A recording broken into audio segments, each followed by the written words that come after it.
नमस्कार साथियों, मैं आज आपको भारत के एक ऐसे गांव के बारे में बताना चाहूँगा जहां जाने के लिए आपको एंट्री फीस लेनी पड़ती है, यानी वहां टिकट लेना पड़ता है। यद्यपि वहां खाना जो है फ्री में मिलता है।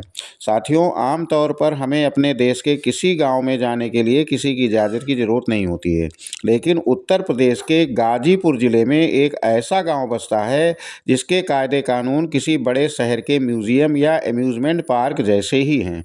इस गांव में एंट्री करने के लिए आपको बाकायदा अपनी जेब ढीली करनी पड़ती है और टिकट काउंटर से पर्ची कटवानी होती है। सुनने में ये थोड़ा अजीब लग सकता है आप लोगों को कि भला गांव देखने के लिए पैसे कौन देता है, लेकिन इस टिकट वाले गांव की हकीकत और इसके पीछे का नेक इरादा आपको हैरान कर देगा। साथियों, इस बात को पूरा जो है आप ध्यान रखिए। गाजीपुर जिला मुख्यालय से करीब 15 किलोमीटर दूर बना है ये खुरपी नेचर विलेज, इसका नाम है। किसी आधुनिक रिसॉर्ट और प्राचीन गांव का एक बेजोड़ संगम है। इसे बिल्कुल पुराने भारतीय गांवों की तर्ज पर डिजाइन किया गया है ताकि यहां आने वालों को अपनी जड़ों से जुड़ाव महसूस हो, लेकिन इसकी सुविधाएं किसी को भी हैरान कर सकती हैं। बच्चों के लिए तो यह जगह किसी जन्नत से कम नहीं है, क्योंकि यहाँ उनका अपना एक छोटा सा चिड़ियाघर भी है। इसके अलावा सेहत के प्रति जागरूक लोगों के लिए इस जगह खुले में जिम बनाया गया है, जहाँ लोग ताज़ी हवा के बीच वर्जिश कर सकते हैं। पगडंडियों पर घुड़सवारी का आनंद हो या शांत पानी में बोटिंग का लुत्फ, यहाँ मनोरंजन के इतने साधन हैं कि 20 रुपए का टिकट बहुत छोटा लगने लगता है।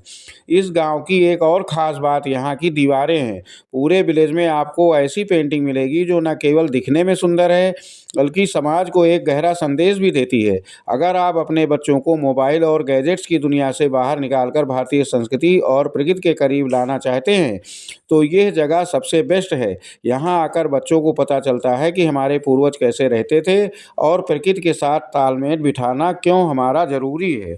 इस गांव का मकसद सिर्फ पैसा कमाना नहीं है, बल्कि परोपकार करना भी है।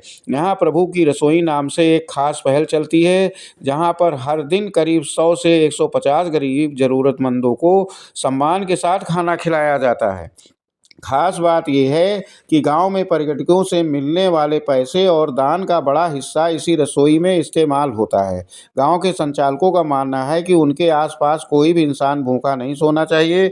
इसी सेवा भाव और अनोखी बनावट की वजह से आज ये गांव पूरे देश में चर्चा का विषय बना हुआ है। Okay, thank you.